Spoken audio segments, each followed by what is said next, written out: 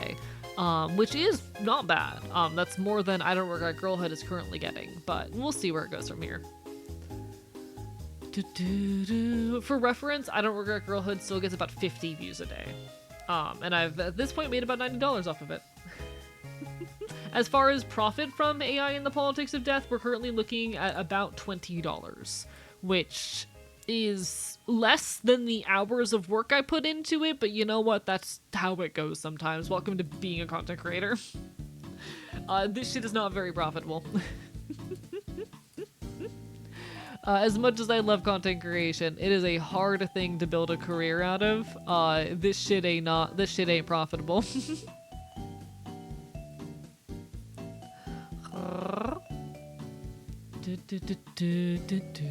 I am very close actually to getting another YouTube payout. I've gotten a singular YouTube payout in all my time on the platform, and I'm very close to getting a second one. We'll see if that happens by the end of the month. Perhaps. You know what that means.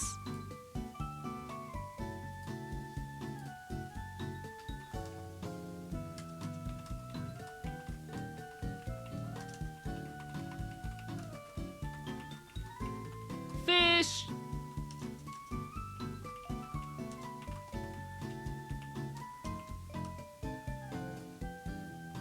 Fish. Jesus Christ, Theseus. Okay then. Alright. Whatever you say. Chat, you know what that means. Chatwin colon 3. Nah, I appreciate the hell out of y'all. How do I say? I'm not always the content creator that I want to be. Very often I am not, but hey, we keep on loving, keep on fighting. I promise I'm fighting with everything I have to make content that I think is worth being proud of. Thank you everyone for your patience with me. I know I oftentimes struggle to feel like I am the creator that I want or need to be for you all, but hey, I'm here. And I'm fighting you. Chat, it's hard to believe that I'm the creator that I need to be, usually because of the numbers. Usually because the numbers tell me I'm not, because lately the numbers have been telling me that I am not a good creator. But hey, we keep on fighting. I know so much of it is just that I have to dedicate myself further to this, and I've not been dedicating enough of myself to my art. Hello, Equus. Fuck numbers. See, the numbers are my income. Unfortunately, I can't say fuck the numbers because the numbers are directly correlated to my income, but you know.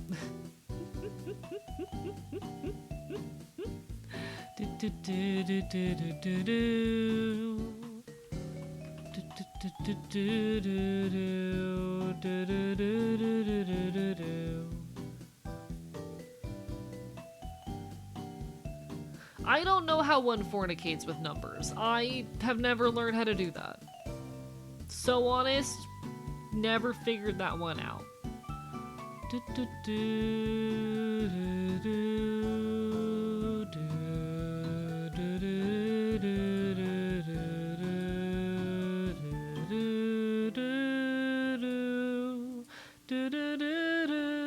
Chat, tomorrow I'm going to be starting the scripting process on my next video essay. The end of the month, the 30th, is my 1 year on HRT anniversary, and I am committed to doing everything in my power to put out another video for that. And I hope you all will appreciate what I have to say when I do so. But in any case, I am going to start work towards that end tomorrow, and I'm admittedly scared, but we're gonna make it happen. We are going to make it happen.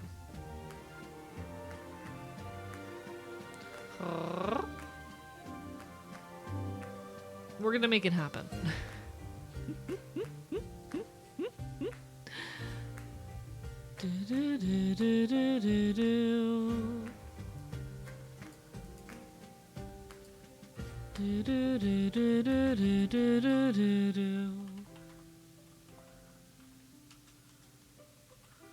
One sec, I need to check something real quick.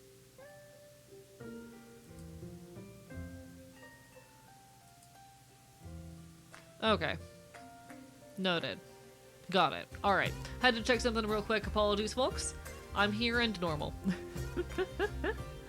Welcome on in, Proof Woof. We're currently just yapping, causing some problems. We're gonna be playing some Steam Next Fest demos coming up soon. But I always like to get some just chatting segments beforehand. I like yapping with chat, talking about what we've been up to. I was talking a little bit about a video essay I just finished about plans for my next one. I do video essays over on YouTube. I currently have 2 out. My most recent one is a deep dive into the digital immortality industry, into all that goes on in the realm of generative AI and necropolitics, and how those subjects intersect. But my next one is going to be my 1 year on HRT video, because at the very end of this month, chat, on the 30th, about 2 weeks from now, I am going to be celebrating 1 year on HRT, which means I have 2 weeks to write, record, and edit an entire video. Chat, wish me luck. Wish me fucking luck on this shit. Yeah, it's been a year and I'm not okay with it. I've been very... Chat, time has been moving too quickly lately and I am not happy about it. I have been very frustrated, admittedly, with, like, the passage of time lately, and it has not slowed down or shown any signs of stopping. What the actual fuck? Good luck, fuck. Yeah, that's my reaction, too. I spent too much of the last week goofing off, and I need to not... I need to get better. I need to get good. I've spent too much of this past month, just kind of, or past week rather, goofing off and allowing myself, sure, to rest, yes, and like I had to go to a funeral and all that, but like, chat, I've not been productive enough. I've not been productive enough. I need to get on top of my shit. Chat, I need to get on top of it. I need to fix this. I'll make it happen. I'll make it work. Hi, Vexcal, how are you doing today? Bye. I'm not a hamster. Oh, congratulations! Congratulations, Banana Tiger! Good luck with the new job! I hope it's not too rough. I hope I'll still get to see you around. Thank you. I'm so proud of you. Thank you so much, Poof Woof, as well, for the follow. Got some really good weed today. Hell yeah. Chat, we love smoking weed. We love smoking weed. I do think, low-key, chat, as much as I do enjoy substance use and occasional doing of substances in safe environments, I think I need to lay off for a while. I think I'm going to for the rest of the month until at minimum the 30th. Just be laying off like any substance use. It's probably been the best. My GF's gone for 5 days though I miss her. Aw, you'll be okay, Kitchen Arv. Hang on in there. You got this. My pain calls for constant inebriation. Please be safe. Chat. Big fan of responsible substance use. Chat, big proponent of responsible substance use within safe environments. Please take care of yourselves first and foremost.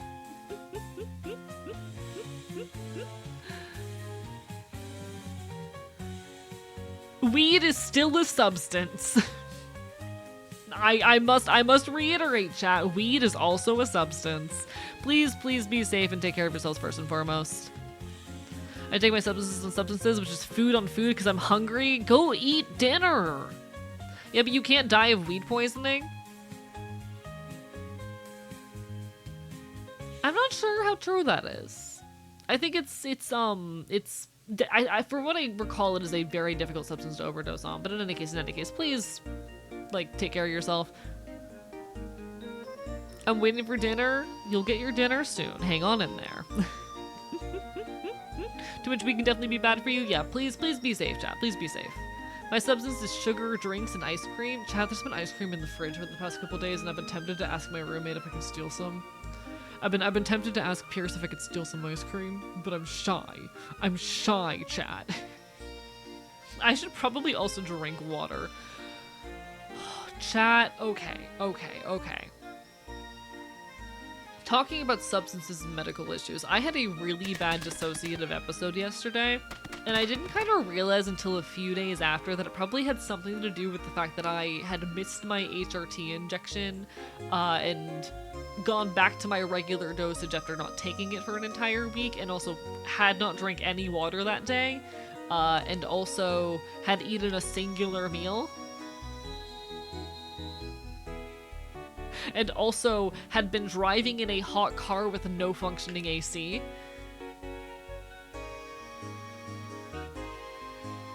So I'm pretty sure the dissociative episode was just all of that compiling and hitting at once.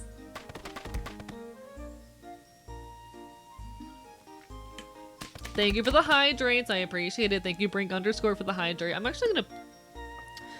Ooh, chat. I might mix up some electrolytes. Chat, I might mix up some electrolytes.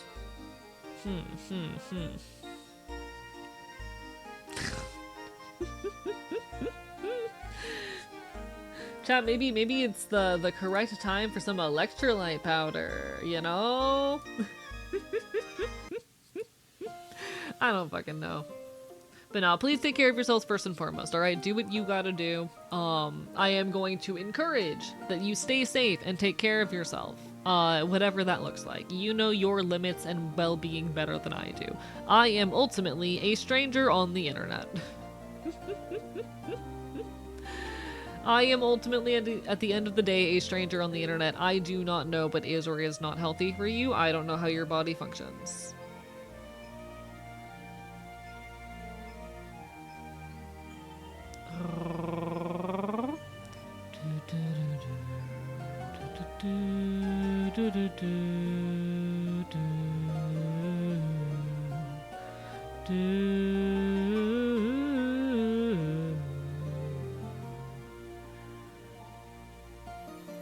You're my favorite stranger on the internet I watched. Thank you.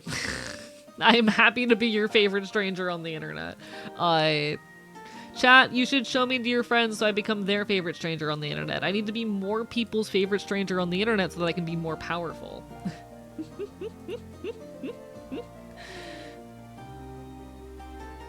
I've been getting a little bit in my head recently, because of, one second. Let me pull this up. I've been getting this doesn't display it very well. Okay. You know, I'll just display it over here. I indoctrinated my roommate into the cult of AE, and I'm glad for it. Thank you. I've been a little bit in my head recently just because of this bullshit. The bullshit behind me. I've been a little bit in my head recently, and I need to stop talking about it, and I need to stop focusing on it, but I've been in my head recently over all of this bullshit. Thank you for the hydrate strap streams.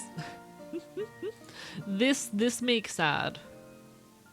This make very sad. You know, AE not happy when this. But hey, we keep on loving, keep on fighting. I was hoping that my most recent video essay would be a bigger success and blow up than it was. I was hoping that it would blow up and it would drive a lot more traction towards my everything, but you know, sometimes that's just how it goes. Sometimes the cards do not play in our favor. Bites you affectionately, bites you harder. Unfortunately, I'm the friend who's woke. I think I'm also, unfortunately, the friend who's woke. I remember when you were 1/10 what we're at now. If I was here through that and people listening, and I know you'll do great, and I appreciate that. Keep on loving, keep on fighting. I'm essentially trying to fend off and fight off my own insecurity right now, you know? Being dead ass. I'm trying to fight off my own insecurity, and that's just how it goes sometimes. It is a work in progress, and ultimately I just need to keep making shit and finding means to make shit more quickly and more reliably. Eventually this will become a self-sustainable machine. I hope, anyway. Chat, would y'all mind though if I refilled my water bottle real quick? Because I want to get some electrolytes in this bitch. If you guys, and by this bitch I mean my body. Would y'all mind if I go refill my water real quick? Refill it? Okay, I'm going. I'm refilling my water. Alright, one second, let me put up the BRB sign.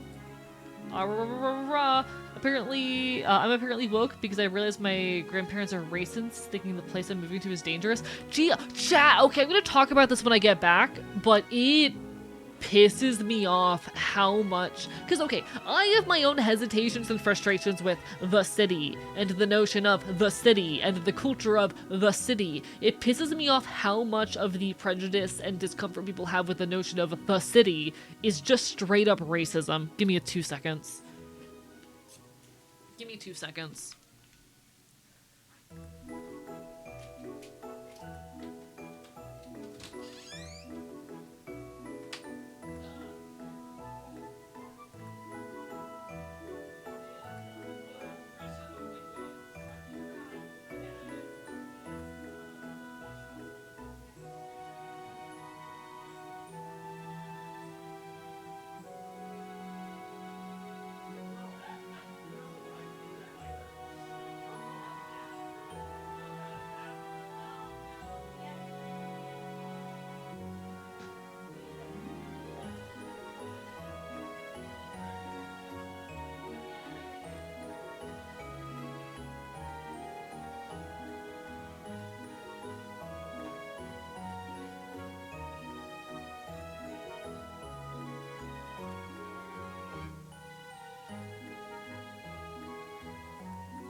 Chat, did y'all hear any of that shit? Did y'all hear any of that shit?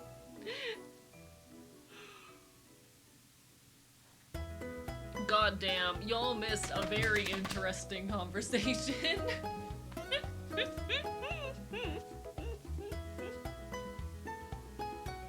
Just your guinea pig noises? I'm gonna kill you. I'm not a guinea pig. Chat, I'm not a guinea pig. I'm not a guinea pig. Chat, wildest sentence of my life, that I just heard. Y'all got a bathroom? Nah, we just fucking pissing in here.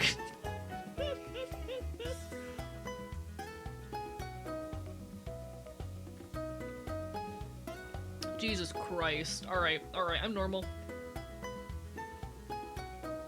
Y'all got a bathroom? Chat, y'all got a bathroom in here? Sometimes you just gotta piss off the side of the balcony. You're so right. You're so right.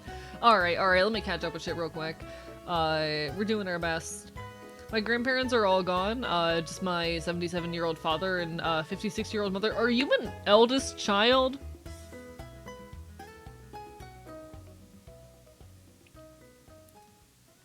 The notion of bad neighborhoods just feels racist as a result of either direct damage from fucking racism or because they really aren't that bad. People just think they are because of racism. Which reminds me of some, for lack of a better term, lore shit that I haven't told y'all about recently, and I'll tell y'all about eventually. God, I need to tell y'all more about Payback eventually. God. In any case.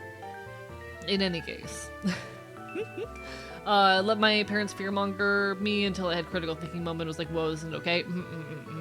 It bothers me to no end how much distaste towards the city is just racism. Because don't get me wrong, I am someone who has my own hesitancies and frustrations with the notion of a city.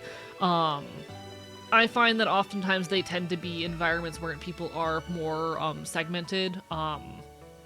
In my own personal experience, like I wish we could have the conveniences of the city with the level of community and care for your neighbors that I tend to see in rural communities. And unfortunately, in rural communities, a lot of that care is very in-group, out-group.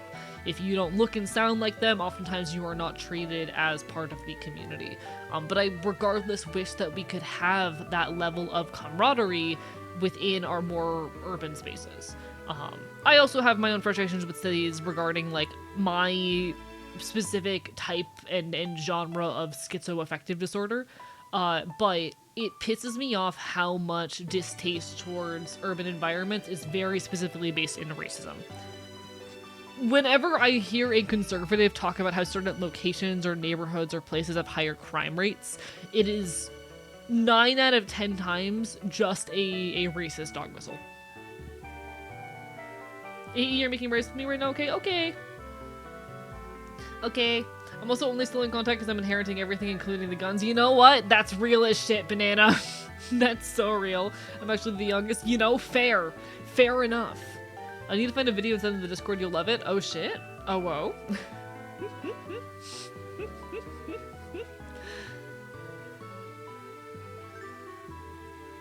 I actually enjoy the quote-unquote bad areas of town more because it's more close quarters and has more flavor. Places don't look the same, feel the same, sound the same.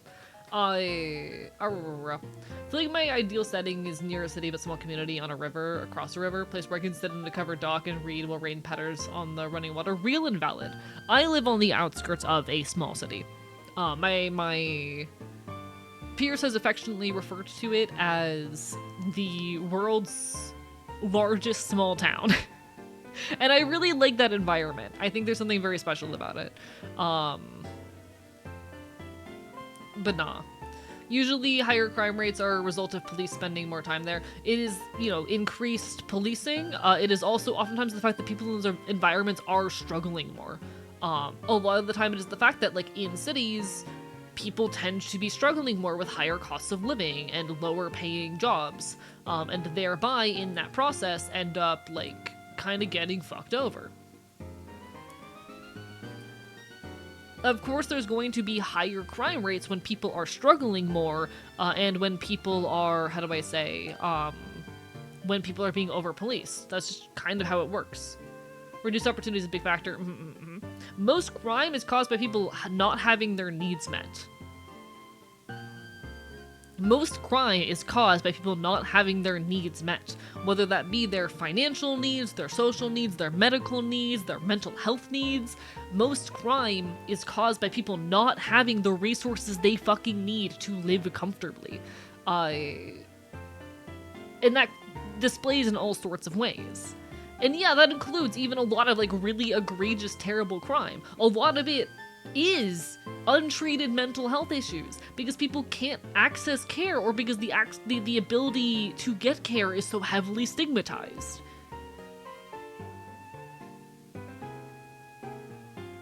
And I fucking hate when we point to crime rates as being a determiner of morality or of the well-being of a place, because more often than not, it is one of two things. It is people not having their needs met, or it is over-policing, usually of minority groups. Fuck off with that shit, you know? I genuinely, like, whenever I see people complain, especially, older white people complain about how cities are crime-ridden, it is 9 out of 10 times a racist dog whistle.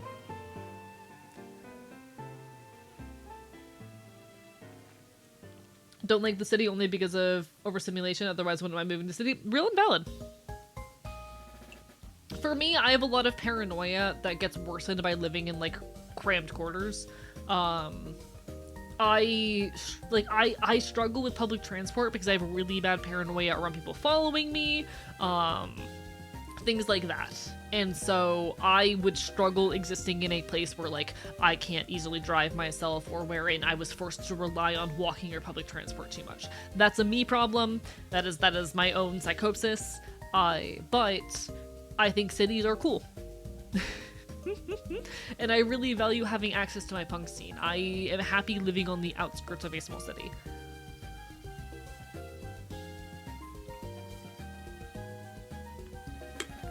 There's a reason the best food you'll ever eat is at a random tiny place owned by a second-generation immigrant.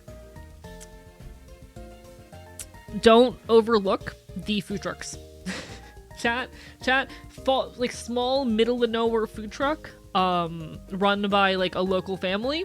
You're about to get some good shit. You're about to get some good fucking food.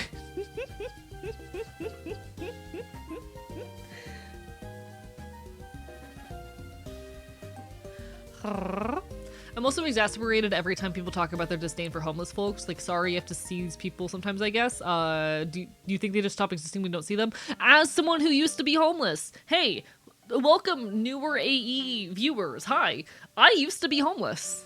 A year and a half ago, I was homeless. And yeah, so much legislation and complaint around homelessness has no focus on actually trying to address the reasons people end up homeless or fight to get them out of homelessness. It is just efforts to push them under the rug, to move them into other locations, or to kill them straight up. And I hate it. I hate it endlessly. Really, like when we actually do talk about means of deterring crime, it is important to acknowledge that oftentimes the crime is going to occur no matter what. The crime is just going to get shifted into other places. Yeah, you can. I was watching a video about those robot military dogs the other day, and sure, yes, you can hire or buy a robot dog to guard your store or whatnot, but it's going to shift the crime over to a smaller store that can't afford that level of protection. The crime is still going to occur because people still need things. People are still struggling. It's just going to happen elsewhere. And the same is true with homeless populations. If you kick the homeless out of your, neighborhood, they're just going to move elsewhere, or die in the process. Thank you so much for the follow, Bark for Bye Bye. I experienced more stolen shit in rural America than anything. That's fascinating to me. That's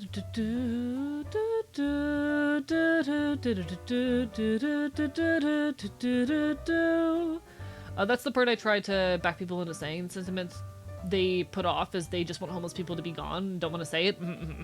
I used to be homeless, and I fought my ass out of that situation tooth and nail. And most people are not that lucky. Most people will not be able to pull off the shit that I did. I was only able to escape homelessness nearly as easily as I did because I had my audience. My audience was able to raise like nearly $1,000 for me over a period of 2 months, and that got me the cushion I needed to get myself stable. And then to fight from there. I'm lucky.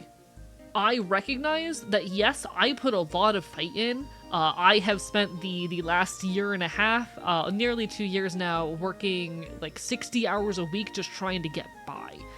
Rather, a year and a half, yeah. I've spent the last year and a half working 60 hours a week just trying to get by. I'm not gonna pretend I didn't put fight in, but Jesus Christ, I was so lucky. I was so lucky. Most people are not going to be as lucky as I am, and I was only this lucky because I had an established audience. The easiest solution to piracy is to make the storefront that sells media at reasonable prices in an easy way. Steam reduced piracy by such a significant margin. Exactly, yeah. Making resources accessible is a major and primary means, I would argue, of reducing crime. You give people what they need, you make it accessible, you make it affordable. And ideally, I would like to see a destruction of capitalism altogether, or at the very minimum, see people's basic needs be met without a need to work or need to harm themselves. But regardless, I think my point gets across in either way. So you're saying don't go homeless, got it? I would heavily recommend against becoming homeless because unfortunately the moment you become homeless, a lot of the world turns its back on you, and the resources that do exist for homeless people are very overstressed. I would say if you have the ability to avoid homelessness, do so as long as possible, and try to, especially, this is for all the queer people who are in potentially abusive homes that are trying to find ways out. I know it hurts.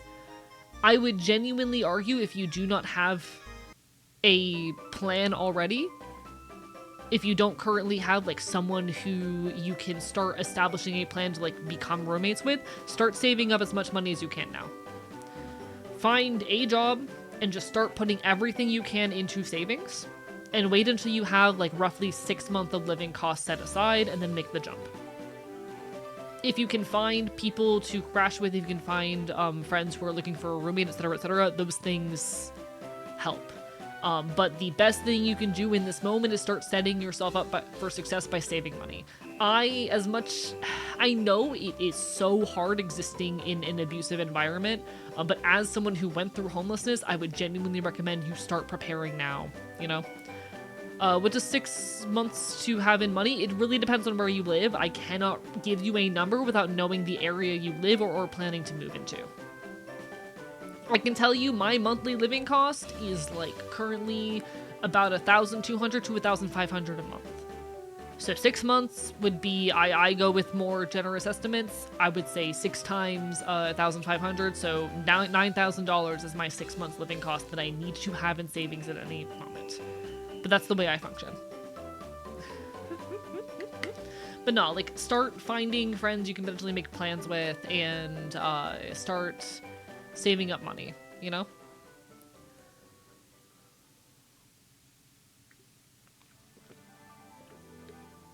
I'm very good at cutting corners and saving, which has also saved my ass in the midst of all of this. Seconding all of this, having been homeless myself, like, I know it is horrible existing in a transphobic or homophobic house, and I am not going to tell anyone to stay there, but I am going to recommend that if you can, while you are still there, start preparing yourself to get out. Like, don't just run away without a plan. Start saving up the resources you need to survive now. Have a plan. Start establishing yourself, getting all of this, you know, it'll, how do I say? As hard as it can be, you do not want to end up sleeping on the streets or sleeping in your car, because it is so much harder to recover once you are in that situation. Been really bad at saving money for a while, really need to get back on track. I have not been great at saving money the last couple months because I just moved into a new apartment, but I am hoping to get back on top of that soon. I am lucky that I still have, I think currently like 8,000 in savings. Definitely had to spend a lot on the move. Buying clearance rotisserie chicken, shredding it, and freezing it to save me lots of money too. Also made broth from the brone. Rice is good and cheap. Yep. Rice and beans are your best friend if you're looking for cheap food. I can't do beans personally, so I do a lot of like rice and chicken as well. Canned tuna is great. Canned tuna, it's like $1 for a can of tuna. And I can stretch a can of tuna into 2 meals on a good week. It's your best friend.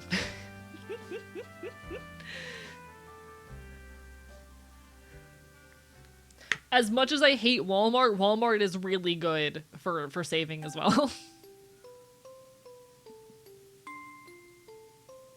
I'm gonna throw money at med bills soon. Had to hit up the ER last night. Medical bills are expensive. I had to pay like $800 last year for an ER visit. That was actually almost a year ago. Shit, fuck. But no, I had to drop like $800 on an ER visit last year. I hope you're okay though, genuinely. If you have access to a Winco, you can buy shit in bulk. True.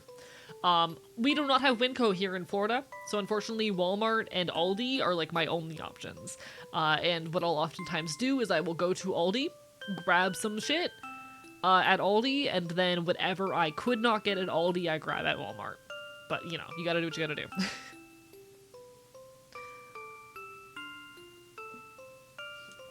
Aldi is great because it's a very similar price range to Walmart, but unfortunately it's a lot more hit or miss with what they have selection-wise, so I just cannot get everything I need at Aldi. I end up having to go to Walmart pretty regularly. But you know, again, we do the best with what we can. Fuck Walmart, fuck these big box stores, unfortunately, because they have private deals with a lot of companies to get things even more cheaply. Gotta do what you gotta do. Don't even know where to go in Florida. Save a lot, maybe. What? I'm not sure. I'm not familiar with Save a Lot. Give me a second. Let me see if we have Save a Lot. Listen, I'm always down for money saving tips. I'm poor.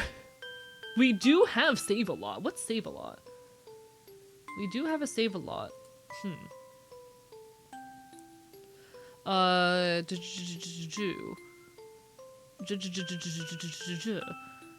What is Save a Lot? The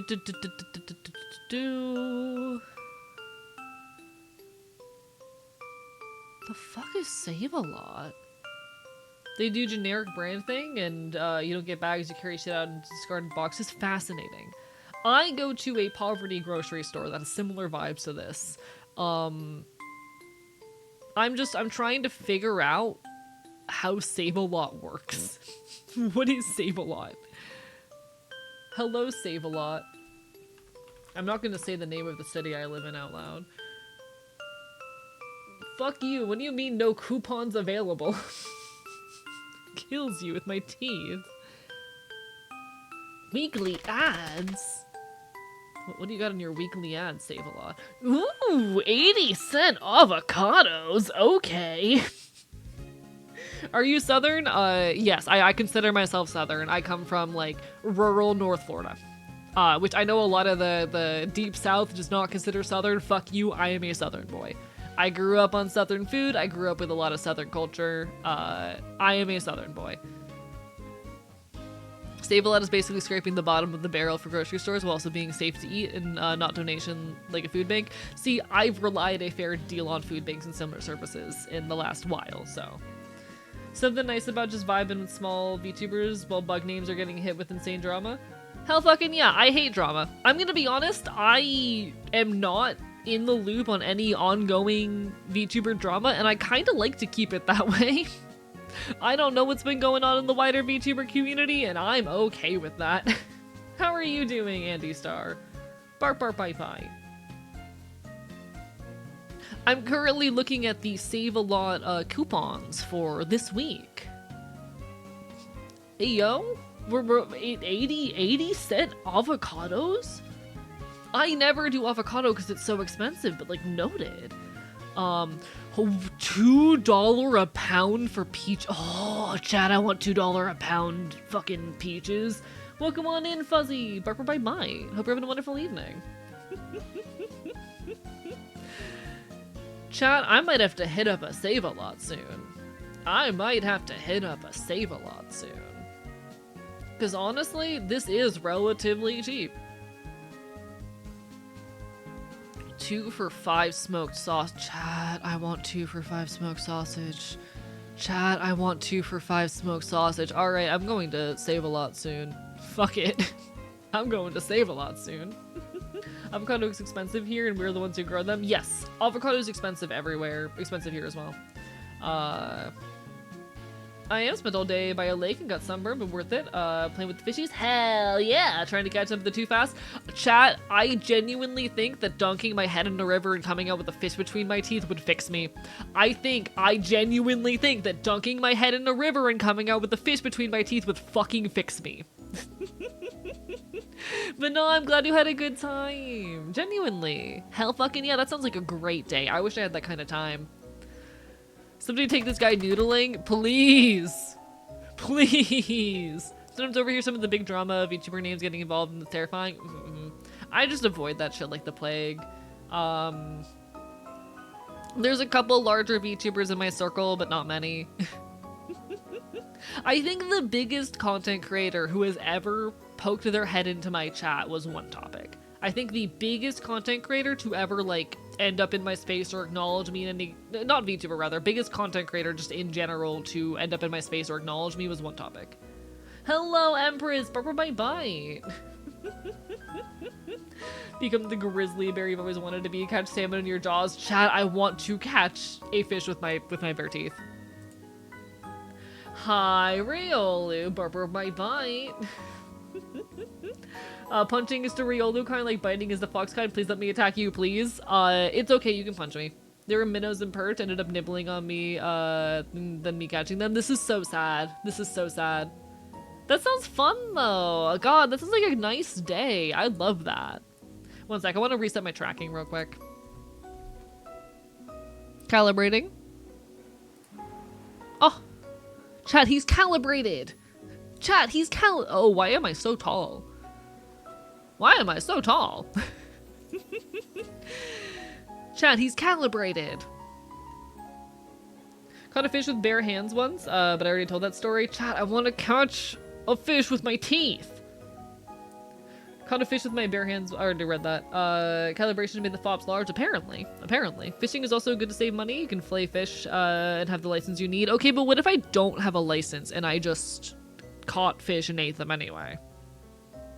Chat, calibrate this cat. Gonna bounce for a little bit. No worries, Lycan. All the best. I appreciate you. Don't get caught. So true. So true. I want to fist fight a Goliath tigerfish. I don't know a Goliath tigerfish. I know Goliath grouper. Goliath grouper are massive. They're huge. Who's gonna stop you? Fish cops? Yes, the fish cops. The fish cops are going to stop me. That said. Big fish enjoyer. Big fish enjoyer, chat. Big fish enjoyer.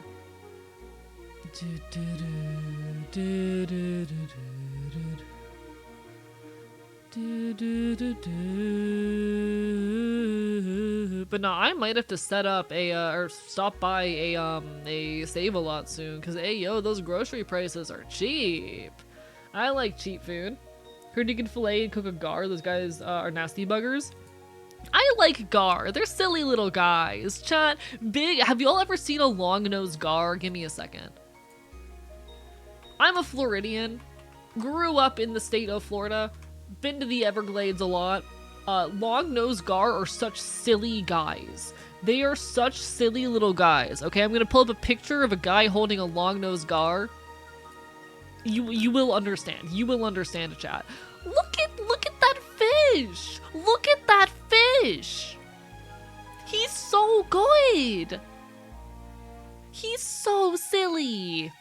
Once on a canoe trip, almost took the oar out of my hand. Maybe he deserved it. Maybe he deserved the oar. He's just a guy. Sea weasel. Big fish enjoyer. Chat, I fucking love fish. So, small fun fact, 5th grade they had us do fish dissections and everyone else got crappies, but I got an alligator gar. Wild story. You know what that means. Might vary by state, only need a license for public property. Got it, noted. Okay, you can fish on, once you have permission, you can fish on private property. Noted. But not, chat, his snoot is so long. Chat, look at that long ass snoot with those sharp ass teeth. I think if I was a fish, I'd be a gar. Chat, I think if I was a fish, I would be a gar. Big fish enjoyer. Fishing is a very chill activity, even if you don't catch anything. I wish I had the time to do shit like that more often, because I would genuinely love to go fishing sometime. I think fish are... I don't want to redirect to Wikipedia. I think fish are very silly little guys. I think they're very, very silly little guys. Big fish enjoyer. Worm on a string looking ass. Let me do it for you, face. They're very silly. I love fish. Like you, fish AE? Yeah. Toothpick build a head ass? Yeah, and I like them. Yeah, and I think they're silly. Yeah, and I would hug one given the chat. I need a plushie of a long-nosed gar.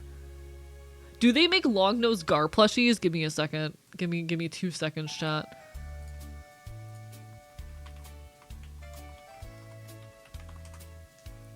Holy shit. Chat, long-nosed gar. Gone for now. This is so sad. This is so sad.